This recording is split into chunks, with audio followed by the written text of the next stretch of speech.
Here's what the Second Amendment says.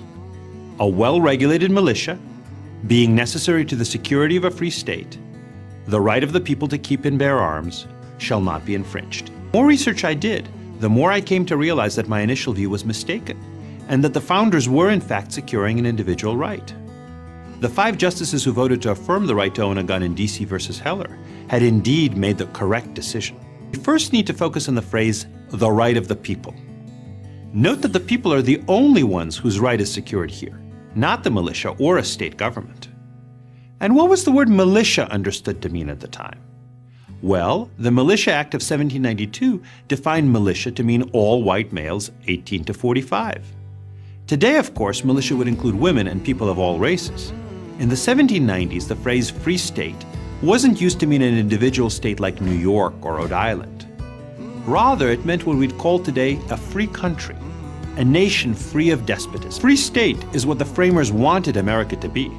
They saw an armed citizenry as in part a hedge against tyranny. This does not mean, though, that this right is unlimited. Free speech, for example, has long been subject to some narrow and reasonable regulations. But severe restrictions on owning a gun, like severe restrictions on free speech, would violate the Second Amendment as the founders understood it. The case for individual gun ownership is as strong as ever. Polls consistently show that over 2/3 of Americans believe that the Second Amendment secures the right of citizens to own a gun. So, does the Second Amendment secure an individual right to bear arms? It did when it was written, it has throughout American history, and it does today.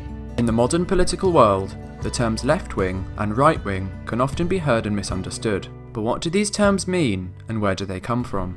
The difference between left and right-wing ideology fundamentally comes down to the balance between individual liberty and government power. This all being said, the use of left and right to describe modern political parties is not always accurate. There are actually many different political spectrums. We are often taught the extremes of left-wing is communism and the extremes of right-wing is fascism. This is not strictly true, as the extreme authoritarian nature of fascist governments combined with left-wing economic beliefs make it hard to place on a political scale. And looking at the party's policy for yourself is often the best way to choose who gets your vote, rather than following a label blindly. Australia's gun laws target the wrong people. They target law-abiding sporting shooters, and they do nothing to stop gun crime. If you think that you're safer when the only people in the community who have guns are the police, the military, security guards and criminals, then you've got a very strange idea of security.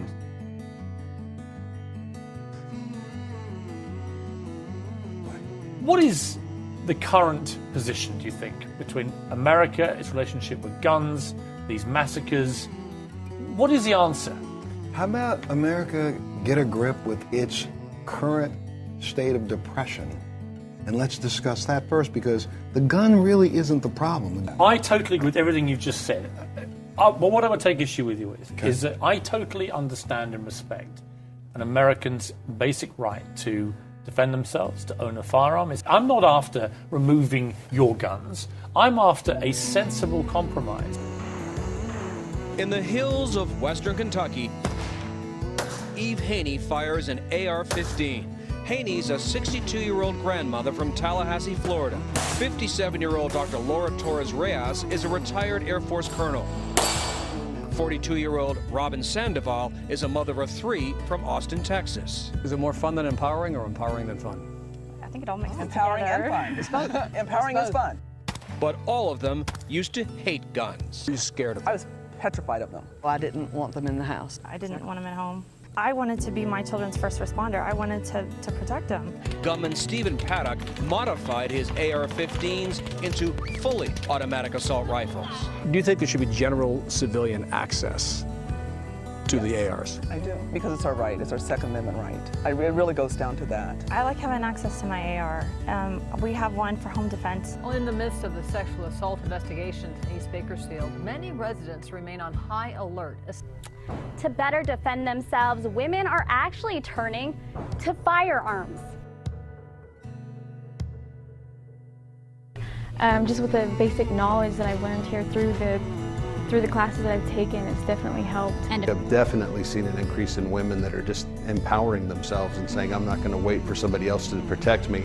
Robert D'Alessio, who teaches self-defense classes for women at Second Amendment, says unfortunately women are targeted even more by criminals. Firearm or weapon that I have, I know how to use and I know how to defend myself and, you know, my loved ones if the need arises.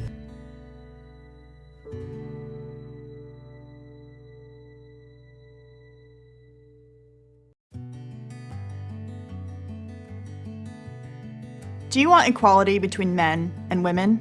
If a woman is going to protect herself against a man who intends to do her serious harm, she needs to even the odds.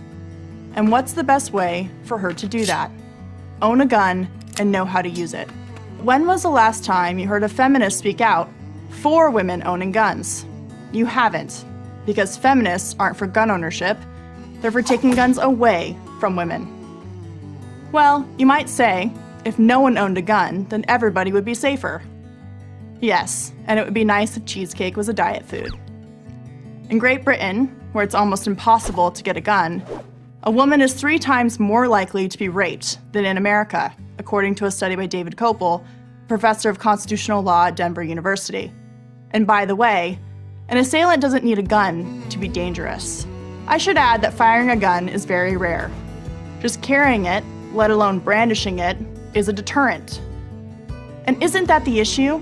Personal safety? Every year, progressives push for more and more gun control without ever considering who will pay the price.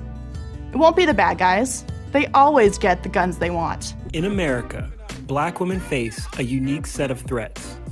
Every 19 hours in America, a black woman is killed by a man, and once every 21 hours, a black woman is killed by a black man.